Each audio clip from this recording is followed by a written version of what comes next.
नमस्कार, स्वागत है आपका गांव के लोग यूट्यूब चैनल में। मैं हूं पूजा। आज के कार्यक्रम में हम मुलाकात करेंगे एक ऐसी शख्सियत से जिन्होंने सामाजिक हित में बहुत सारे काम किए हैं, जिनको हाल ही में पब्लिक पीस प्राइज पुरस्कार से सम्मानित भी किया गया है। हम बात कर रहे हैं श्रुति नागवंशी जी की, जो कि वर्तमान में मानवाधिकार जन निगरानी समिति और जनमित्र न्यास की संस्थापक हैं। इसके साथ ही सावित्रीबाई फुले महिला पंचायत की भी संस्थापक हैं। आइए हम जानते हैं उन्हीं की कहानी, उन्हीं की जुबानी। आपका स्वागत है हमारे कार्यक्रम में श्रुति नागवंशी जी। सबसे पहले तो हम आपसे यही जानना चाहेंगे, क्योंकि आप एक महिला हैं और सामाजिक कार्यकर्ता भी हैं, और एक महिला को सामाजिक कार्यकर्ता बनने का जो सफ़र है वो बहुत ही मुश्किल भरा होता है। तो आपका सफ़र यहाँ तक का कैसा रहा और शुरुआत कैसे रही आपकी, इस बारे में जानना चाहेंगे। देखिए, मुझे ऐसा लगता है ना कि जब कुछ अचीव कर लो तो अगर रास्ते बहुत पहले कठिन रहे हों, कांटों भरे रहे हों, तो फिर वो प्राप्त करने का, और चूँकि हम सामाजिक क्षेत्र में हैं तो जो कुछ बदलाव किए और जो लोगों के चेहरों पे जो मुस्कान ला पाए और लोगों को आत्मनिर्भर बना पाए, तो कुल मिला के ये है कि इतना कुछ व्यक्तिगत तौर पे और लोगों के जीवन में जो बदलाव आया और जो हमने प्राप्त किया, तो अब जो वो संघर्ष था वो उसके आगे बहुत कम लगता है। और ये भी प्रेरणा स्रोत है कि आज तो जब हमने काम शुरू किया स्थितियां बहुत बदली थी और महिलाओं को काम करने की कम से कम एक स्तर पे स्वतंत्रता थी। बहुत आंतरिक क्षेत्रों में फिर भी दिक्कत थी, पर चूँकि शहरों में वैसी बुरी स्थिति नहीं थी। लेकिन हम याद करते हैं सावित्रीबाई फुले को, या बहुतेरी महिलाएं हैं जो तमाम चुनौतियों को झेलते हुए, हम कहेंगे कि महिलाओं को तो 3 प्रकार की चुनौतियों को झेलना पड़ता है। जात के आधार पे, अर्थव्यवस्था के आधार पे, क्योंकि वो कमाती नहीं है, दूसरे के ऊपर डिपेंड रहती है, और वो खुद महिला है, ये सबसे बड़ी उसकी चुनौती है। तो हमारे लिए हमेशा ये लोग जो हमारी पुरखिनें हैं वो हमेशा प्रेरणा स्रोत रहीं। तो अब मेरे लिए वो कोई कठिन हम नहीं कहेंगे कि उतनी कठिनाई थी जितना उन्होंने झेला।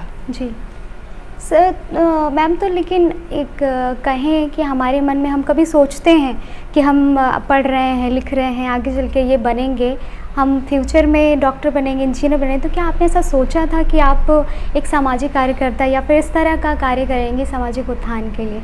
आपके दिमाग में ऐसी कभी इमेजिनेशन आई भी थी? ये लगाव तो था, कमज़ोरों के प्रति एक संवेदना थी जो एक बाल मन में, क्योंकि बहुत कम समय में ही 18 साल लगते लगते शादी हो गया, और महिलाओं के लिए वो स्वतंत्रता नहीं होती, वो सिखाया भी नहीं जाता कि आपको जाके कुछ करना है, आज के 30 साल पहले आत्मनिर्भर बनना है, ऐसा कुछ।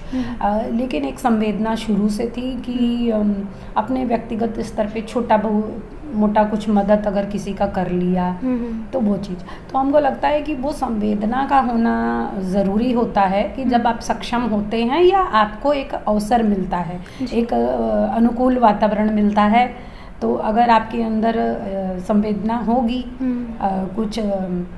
कुछ बीज होगा, तो वो अनुकूल वातावरण मिलते ही प्रस्फुटित होता है। जी, तो मैम, जैसे कितने वर्ष हो गए आपको इस कार्य में और सामाजिक उत्थान हेतु कार्य में, और शुरुआत में आपने क्या कार्य किया, किसके लिए किया था? अब लगभग 26-27 वर्ष पूरे हो गए इस काम से जुड़े हुए। और शुरुआत में हम ऐसा कहेंगे कि मैं और मेरे जो जीवन साथी हैं, बल्कि ये हम कहें कि जीवन साथी के साथ जब हमारा शादी हुआ उसके बाद ही मेरा काम शुरू हुआ। अच्छा। डॉक्टर लेनिन जी। और ये जो संस्था हमारी है, हम में से 5 लोगों ने मिलके इसको बनाया। बनारस के प्रसिद्ध और भी लोग साथ में हैं, पंडित विकास महाराज और कवि ज्ञानेन्द्रपति और doctor Mahendra Pratap, UP history Congress के प्रेसिडेंट रह चुके हैं, और डॉक्टर लेनिन जी और मैं, हम लोग 2 लोग फुल टाइम इसमें काम कर रहे हैं। जी। तो ये तो संस्था कुछ समय बाद बनी 1996 में, लेकिन जब हम लोग उसके पहले काम कर रहे थे श्री कल्याण सत्यार्थी के साथ, कैलाश सत्यार्थी। बाल मजदूरी के जी। मुद्दे पे, और उस समय हम लोगों को बहुत सारी चीज़ें वहाँ सीखने और समझने मिली, खास करके धरातल का जो अनुभव था वो काफ़ी अनुभव आया, और उसकी वजह से ही फिर हम लोगों को लगा एक समय के बाद कि हम उतना नहीं काम कर पा रहे हैं जितना समझ पा रहे हैं, और वो परिवर्तन हम अपने धरातल पे नहीं ला पा रहे हैं, और एक काम करने का तौर तरीका अलग था दोनों का। तो फिर हम लोग ने अपने रास्ते अलग कर लिए, और काफ़ी पूर्वांचल के काफ़ी ग्रामीण क्षेत्रों में जो एकदम हाशिए पे जो समुदाय रह रहा है, जिनके ही बच्चे दिखाई दे रहे थे कि वो बाल श्रम की ओर जा रहे थे, क्योंकि उनको उस समय जब हम लोग ने देखा कि उनके अभिभावक सामाजिक विकास की योजनाओं से जुड़े नहीं हैं, एकदम वो हाशिए पे जीवन जीने को बाध्य हैं, तब सरकार से उनका कोई कनेक्शन नहीं है किसी भी तरीके का। और चूंकि वो हाशिए पे हैं, इसलिए मजबूरी में वो अपने बच्चों को कम उम्र में काम के लिए भेजने को विवश है, और उनके शिक्षा दीक्षा की, पोषण की कोई व्यवस्था नहीं है। तो जब हम लोग ने ये देखा तो हम लोगों को लगा कि नहीं, एक सामुदायिक विकास के लिए और एक मॉडल क्रिएट करना चाहिए इन लोगों के साथ मिल करके, क्योंकि उस चक्र को तोड़ना ज़रूरी है कि जब बाल श्रम में बच्चे जुड़े हैं और वापस फिर वो रेस्क्यू हो रहे हैं और फिर वो कहीं दूसरी जगह जाके काम कर रहे हैं, क्योंकि माता पिता बुनियादी ज़रूरतों के लिए मोहताज हैं, तो वो समय से पहले बच्चों को बार बार विवश होकर के भेज रहे हैं काम के लिए। तो हम लोग ने उस चक्र को तोड़ने की कोशिश की, और मानवाधिकार जन निगरानी समिति शुरू में हम लोग ने बनाया, और बाद में जब आर्थिक चुनौतियों का सामना करने लगे तब जनमित न्यास की स्थापना की। जनमित न्यास एक ट्रस्ट है, और मानवाधिकार जन निगरानी समिति एक पीपल्स मूवमेंट की तरह हम लोग उसको लोगों के साथ चला रहे थे। तो शुरुआत में तो यही कहेंगे कि बाल श्रम हमारा प्रमुख मुद्दा था, और पूर्वांचल में एक प्रमुख मुद्दा हम लोगों को दिखाई दे रहा था पुलिस टॉर्चर का। वो भी वही दिखाई दे रहा था कि जो लोग कमज़ोर लोग, जो हमारे सामाजिक व्यवस्था में जो जातिगत श्रेणी में हाशिए पे डाले गए हैं, उनको श्रेणी में सबसे निचले पायदान पे रखा गया है, वो या जो आर्थिक रूप से कमज़ोर हैं, महिलाएं, वो दिखाई दे रहे थे, वो तरह तरह के यातना और शोषण का शिकार हो रहे थे। और इन जो कानून व्यवस्था में एक बड़ी चुनौती दिखाई दे रही थी कि एक तरफ तो ये सच सब लोग जानते हैं कि पुलिस का अंकुश जो माफिया हैं उनके ऊपर शुरुआती दौर में नहीं रहता, वो उसको पनपने देते हैं, और बाद में जब वो कुछ बड़ा एक बन जाता है उनकी, तब उसके ऊपर नियंत्रण करने की कोशिश करते हैं, और उस गठजोड़ को सब जानते हैं। तो उसकी वजह से ये दिखाई दे रहा था कि एनकाउंटर की घटनाएं पूर्वांचल में बहुत ज़्यादा थी। वो पूर्वांचल में क्या कहेंगे, ये तब पुलिस का वो तौर तरीका ही था कि पहले पनपने दो लोगों को, और फिर अपने प्रमोशन के लिए उनके ऊपर इस तरीके का, जब वो साठ गांठ कहीं टूटता है तब उनके हत्या का समय तय होता है, और वो एनकाउंटर के रूप में परिवर्तित होता है।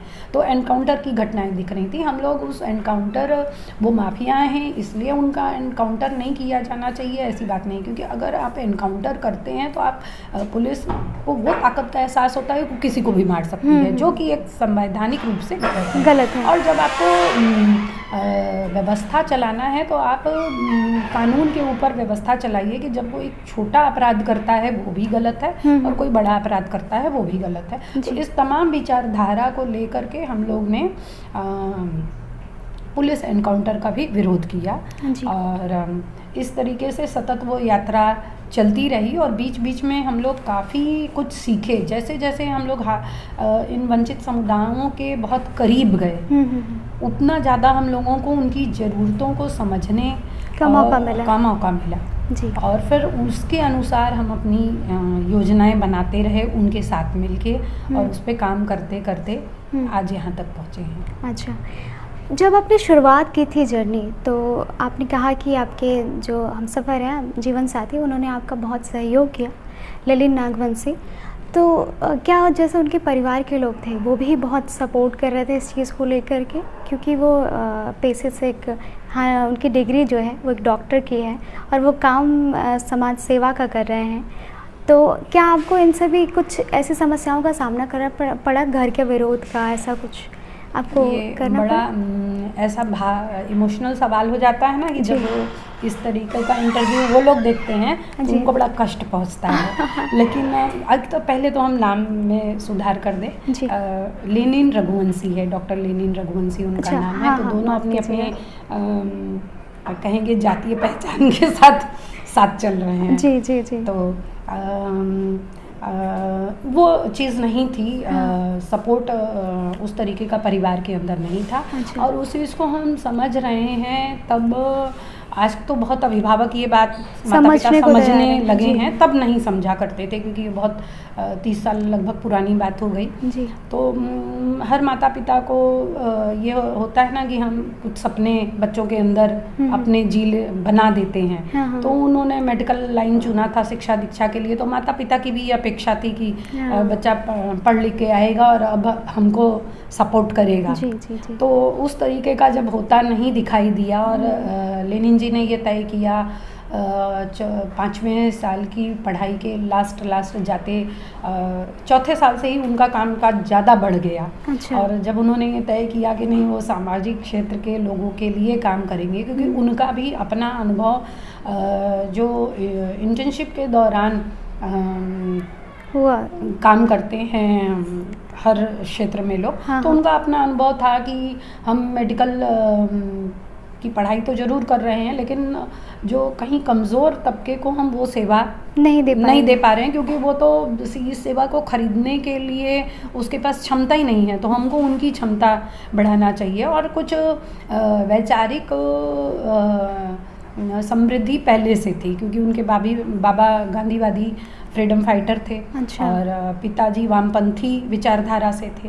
लेकिन फिर भी अर्थव्यवस्था की जब बात आती है तो हर कोई सोचता है कि बच्चा कमाए और एक समय आए जब वो हमको संभाले। हाँ। तो वो चुनौती हम लोगों को झेलनी पड़ी और घर से बाहर भी जाना पड़ा इस वैचारिक मतभेद को लेकर के।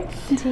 लेकिन फिर धीरे धीरे स्थिति। लेकिन आप लोगों ने काम को नहीं छोड़ा? काम को नहीं छोड़ा क्योंकि हम लोग जब लेनिन जी ये तय कर चुके थे और मेरा भी ये संवेदना कहीं ना कहीं था कि ये करना चाहिए। तो जब मेरे लिए तो बहुत अच्छा था कि एक अनुकूल वातावरण मिल रहा था कि और आपको एक साथ मिल रहा था कि आप ये कर सकते हो। जी, जी। तो फिर उस रास्ते से पीछे क्यों हटना है। जी, जी, बिल्कुल, बिल्कुल।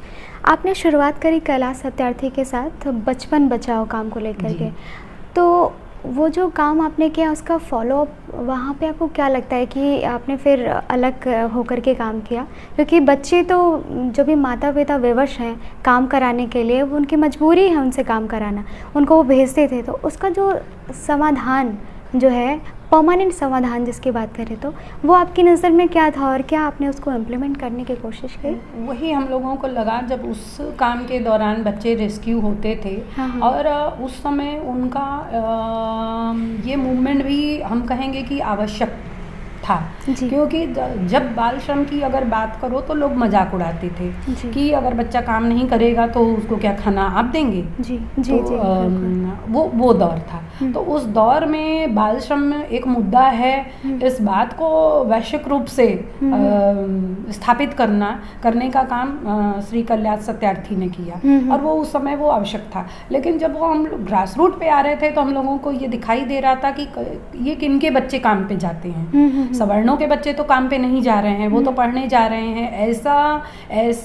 ऐसी जातियों के बच्चे जो गरीब अगर ब्राह्मण है तो उसका बच्चा कभी काम पे नहीं जा रहा है क्योंकि ब्राह्मण है तो उसको पता है कि शिक्षा जरूरी है। तो वो भूखे पेट रह के अपने बच्चों को पढ़ा रहा है। मगर जो दलित और पिछड़ी जातियां हैं वो अगर करीब स्कूल भी है तो भी वो नहीं पढ़ाने के बारे में सोच पा रहा है क्योंकि शिक्षा का महत्व उसको पता नहीं है। और उस समय की बात है कि विद्यालय इतने करीब होते भी नहीं थे, और इस तरीके का स्वीकार्यता भी नहीं थी। जो ऐसे जातियों के बच्चे हैं उन बच्चों को स्कूल में कोई स्वीकार्यता भी नहीं था, उनका स्वागत नहीं था। अगर हम लोग उनको नाम लिखवा भी दें तो उनको धीरे धीरे स्कूल के बाहर ढकेल दिया जाता था। ये कटु सत्य है। ऐसे बहुत सारे केस स्टडी हम लोगों के पास है कि जहाँ बच्चों को नाम लिखवाया गया और उसको किसी न किसी तरह, क्योंकि वो अमुक जाति से आते हैं तो लोगों का ये कहना था कि पढ़ लिख के क्या करोगे, कलेक्टर बनोगे,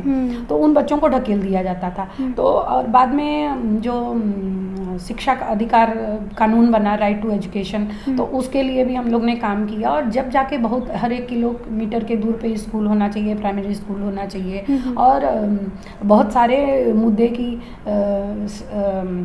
कुछ लोग ये बात कर रहे थे कि जो अपने बच्चों को नहीं पढ़ाते वो दोषी हैं, कुछ लोग ये बात कर रहे थे कि स्कूल ही नहीं है तो फिर वो दोषी कैसे हैं। ये तमाम मूवमेंट चलता रहा, लोगों में एक वैचारिकी बहस चलता रहा, और स्कूल जब करीब आया तो बच्चे जाने लगे। लेकिन हम लोगों को ये परमानेंट समाधान यही लगा कि तमाम चुनौतियां हैं, विद्यालय है नहीं, और जातीय आधार पे अगर आप जाना भी चाहता है, आप परिवार को राजी भी करते हैं, तो वहाँ वो उसको ठहरने नहीं देंगे क्योंकि वो अमुक जाति का है, तो उसको पीछे बिठाना, उसके साथ मारपीट करना, उसको अपशब्द बोलना, भावनात्मक ठेस पहुँचाना, तो कौन सा बच्चा वहाँ टिकना चाहेगा। हम बड़े नहीं टिकना चाहेंगे तो फिर बच्चों की बात ही क्या है, वो तो और भावुक हैं।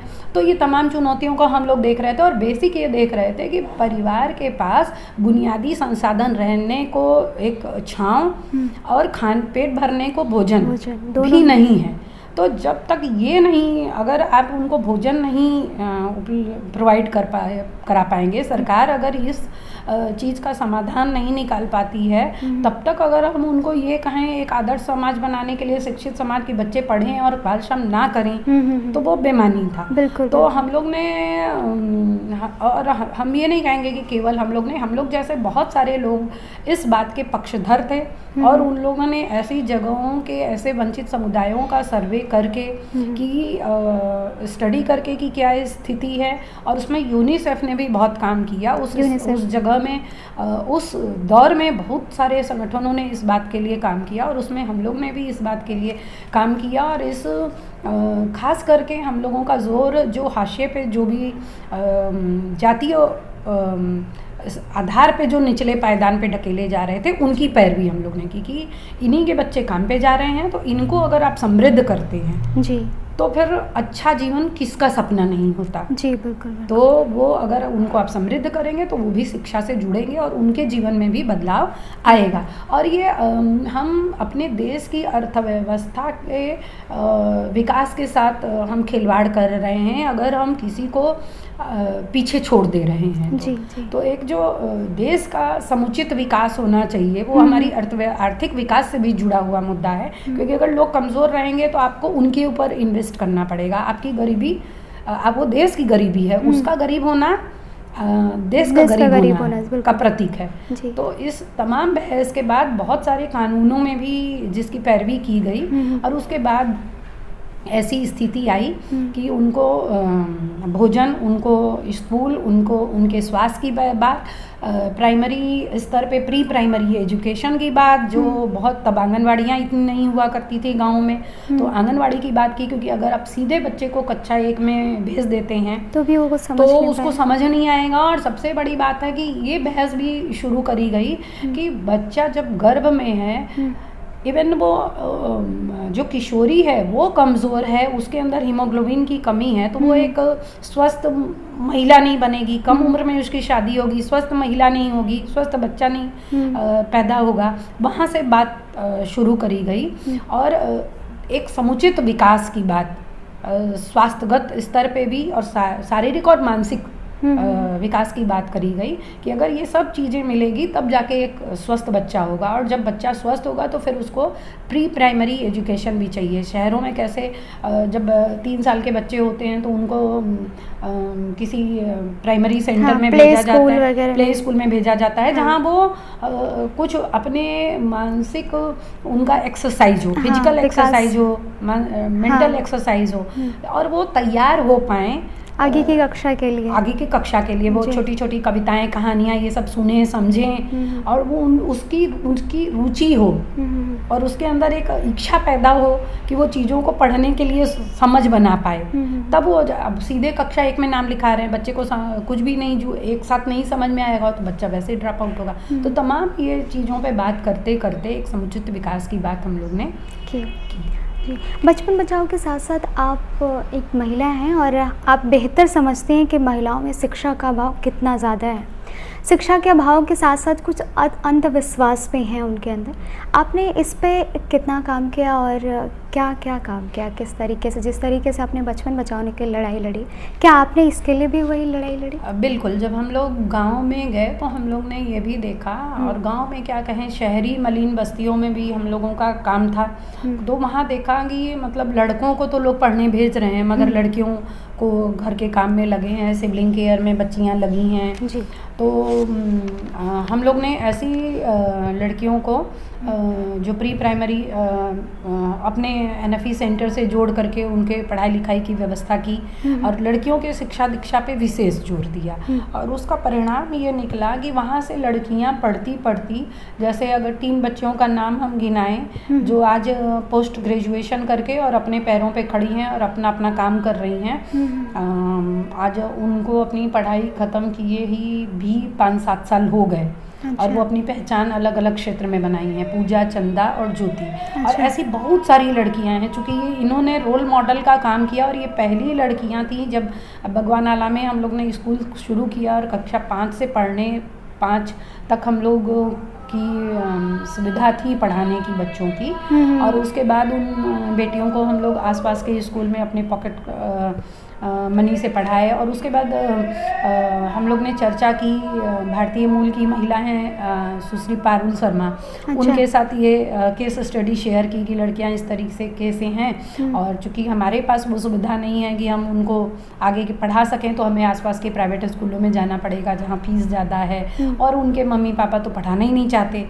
तो फिर हम लोग ने मिल करके एक स्कॉलरशिप प्रोग्राम किया और स्वीडन के 200 सिविलियन इस प्रोग्राम को सपोर्ट कर रहे हैं। अच्छा, तो पारुल शर्मा स्वीडन की? हाँ। अच्छा। और पारुल शर्मा इसके लिए पूरा प्रबंध करती हैं और उस सहयोग से ये लड़कियां पढ़ पाई और उसमें पोस्ट ग्रेजुएशन किया 2 लड़कियों ने, एक लड़की ने लॉ किया और वो प्रैक्टिस भी कर रही है। और तो बहुत अच्छा अनुभव रहा। ये लड़कियां रोल मॉडल की तरह निकल के आई और अभी हम लोग 150 बच्चियों को हर साल स्कॉलरशिप दे रहे हैं। अभी कोविड के दौर में तो बहुत सारे मध्यम वर्गीय